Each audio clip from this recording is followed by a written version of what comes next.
আসসালামু আলাইকুম। সবাই কেমন আছেন? আশা করি সবাই ভালো আছেন। একটা গরুর ক্যালসিয়ামের ঘাটতির কারণে তাকে স্যালাইন ক্যালসিয়াম করা হইতেছে। এক ক্ষুদ্র কামারি আর গরুর ক্যালসিয়ামের ঘাটতি দেখা দিছে, তাই ক্যালসিয়াম ডিফিসিয়েন্সির কারণে আমরা ক্যালসিয়াম দিতেছি এই গরুকে। আর বড় ভাই আবুল হোসেনের বাসায়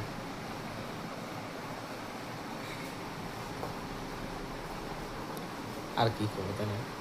এই গাভীটা 8 মাস প্রেগনেন্সি, হয়তো আর কিছুদিন পরেই 40 দিন পরেই বাচ্চা হবে। আমরা এই মুহূর্তে ক্যালসিয়াম স্যালাইন করছি এই কারণে যে এর শরীরে পর্যাপ্ত পরিমাণে ক্যালসিয়ামের অভাব আছে। বাচ্চা হওয়ার সময় অনেক সময় জ্বর বের আসে ক্যালসিয়ামের অভাবে, বাচ্চার হাড়গোড় মজবুত হয় না, গাভী অনেক সময় মাটিতে শুয়ে পড়ে।